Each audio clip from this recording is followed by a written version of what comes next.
So one of Diablo 4's supposed flagship features is that you'll be able to customize your build to a high degree of personal preference, in that you'll be able to play how you want by being able to choose from a wide array of skills, paragon nodes, and gear.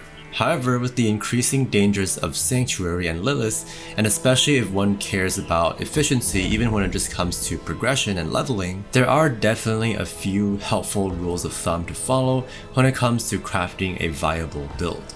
And so in today's video, I'm going to be going over 6 key things to include in any strong progression or leveling build. And I believe this guide will be quite helpful, especially since Diablo 4 is a, live service game that can have balance updates, right? Especially towards the launch of the game, meaning that certain builds that you may see today, especially ones that are more specific, could easily get changed or nerfed. And so I think it would be helpful to at least have some game knowledge for you to be able to craft your own viable build.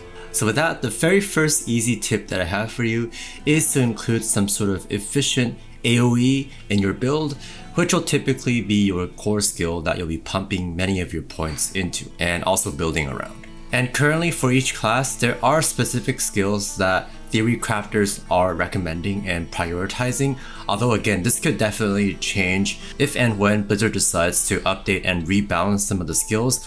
Although the core concept still stands that you do still have to incorporate some kind of efficient AoE within your build to clear weaker monster packs with. And currently, some of the top skills for this, especially for leveling, are, first of all, for the Barbarian, we have Hammer of the Ancients and Rend, and potentially Whirlwind as well, although Whirlwind is a bit more late game oriented.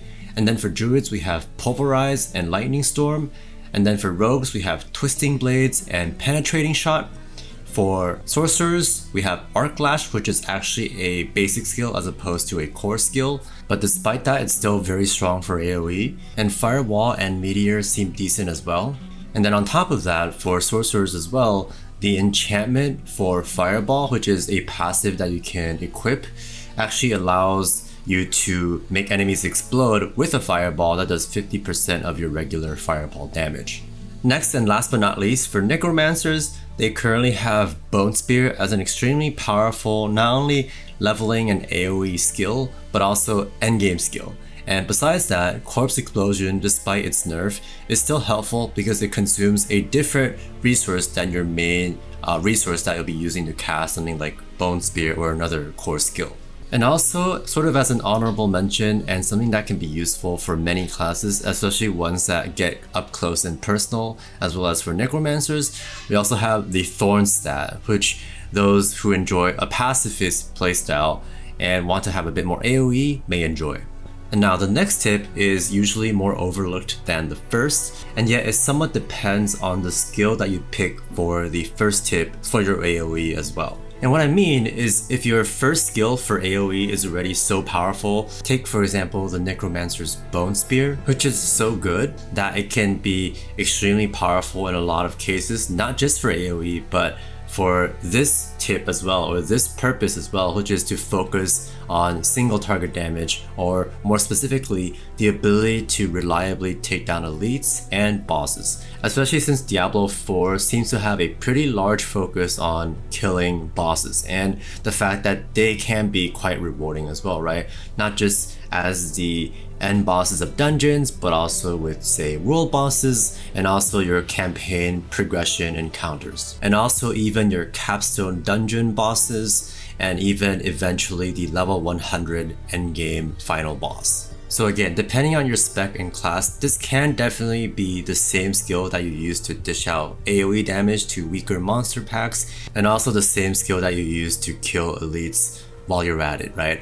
And some examples of skills for each class that are great for single target and that you can potentially also double as some slight AoE include for Barbarians, again, Hammer of the Ancients and then Rend. Call of the Ancients is another one I have to call out because it's extremely powerful for taking down tougher enemies, again like elites and bosses. And then for Druids, again, Pulverize can be quite good, not just for AoE, but for single target boss killing or elite killing as well. And then you also have Landslide as a Druid highlight, even though it got slightly nerfed since the open beta.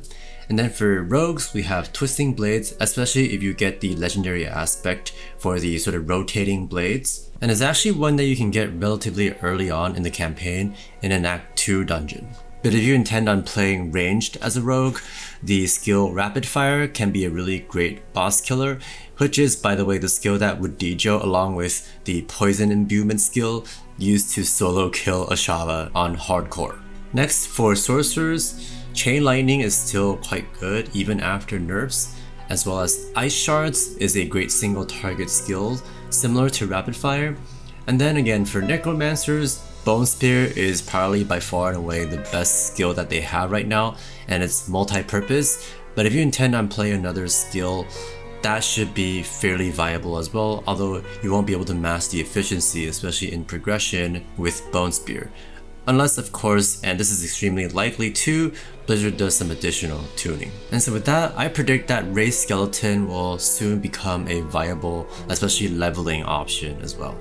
Moving on to tip number 3, and that is to definitely, especially as you progress later on into later parts of the campaign and going into your first capstone dungeon, and especially going into nightmare difficulty, add some defense to your build, whether it be from active abilities like with the druid we have Earthen Bulwark, and then with the sorcerer we have Ice Armor, and then rogues have the very useful Dark Shroud. And necromancers can of course utilize the golem to help them soak up damage and tank, especially the blood golem, which if you also spec into it, grants you some damage reduction. Barbarians have skills like Iron Skin and Challenging Shout to give them barrier and damage reduction respectively, although those skills, and also many of the aforementioned ones, are not ones that you absolutely have to include in your build, because you can also gain defense from passives in your skill tree, right? Even the Paragon board when that unlocks, as well as itemization. For example, one of the Barbarians' passives allows them to gain health whenever they activate a shout. Among other passives on the skill tree that you can consider across all of the classes, as long as you have enough defense to comfortably progress, even through boss fights as well, right? Especially ones that you might not be as familiar with. You might need just a little bit more defense than you normally would clearing monsters just to be able to progress through certain bosses. But of course, you also don't want to go overboard with defense, especially if it means sacrificing damage, right? Obviously, you want to optimize and maximize damage as much as you can, while just keeping enough survivability to actually be able to progress and stay alive, right? And with that, on to our 4th tip, and that is that mobility, while definitely nice to have, will not actually be as important unless you have specific reasons for it, like dungeon farming, where you cannot mount up. In that, when you're traveling long distances, you'll typically just be using a mount, right? As opposed to, say, spamming mobility skills like in the past with like sprint in Diablo 3 or teleport in Diablo 2. You can just mount up and travel longer distances, especially since Diablo 4 utilizes an open world large map. Yes, there are waypoints, but they seem pretty sparse in that we still have to use mounts to do a lot of traveling. Of course, if you want to do a lot of continuous farming like with dungeons, or perhaps do PvP, then you might benefit a bit more from specifically having those mobility or unstoppable granting skills, unstoppable being CC breaking, right? Or crowd control breaking, right? But all in all, from what we've seen so far, mobility skills specifically seem to be somewhat overrated for progression. Unless, of course, you're playing a rogue, which has mobility as part of its kit and theme, which also gets some additional damage or additional helpful utility from certain mobility-based abilities like Shadow Step or Dash, right? They actually help to increase your damage in some way. So I would say that the rogue is somewhat of an exception to this. And moving on to tip number 5, and it's that resource generation is important and that you should try to incorporate at least some of it into your build where it makes sense and where you can. And this, similar to defense, can come in many different forms, from say your skill tree to itemization to even Paragon boards. And you also just want to pick up enough to allow you to be able to spam your main or core skills as frequently as you can without sacrificing too much damage from your skill tree and elsewhere. And for the resource generation aspect specifically, I would actually highly recommend checking out skill builds and planner templates from the pros, so to speak, because a lot of this has to be experimented with first before you reach the right balance of, again, damage and enough resource generation, which if you're going into it without much testing, it would typically be really hard to accurately gauge how much of this resource generation you're going to spec into that you actually need. And so also because I don't think this is something that would be tweaked as frequently or as much as, say, skill damage with the balance patches, I think this will be something that will be relatively left, hopefully at least, more consistent. And that's why I think it's safer and why I recommend to follow some skill builds. Now, before we get to our sixth and final tip, I just have a quick honorable mention for a bonus tip, if you will, which is that you don't necessarily have to take an ultimate skill. Sure, they sound cool and they look really cool, but they don't always necessarily contribute to a coherent build.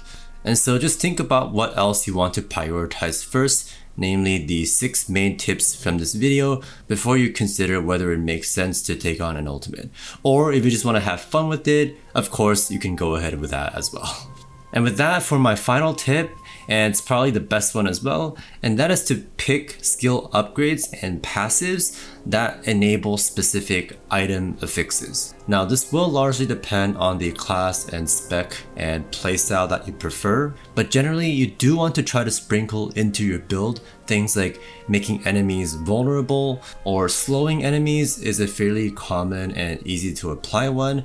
In fact, being able to slow enemies can allow you to benefit from 2 different item affixes at the same time, one being extra damage to slowed enemies and another being extra damage to crowd controlled enemies. So that's actually a really good one to pick up if it's possible with your class and build. And in addition to crowd control and vulnerable, you can also look at certain builds that enable critical strikes, like with rogues. There are a lot of ways to be able to guarantee a critical strike, which will allow you to stack the critical strike damage stat on your gear.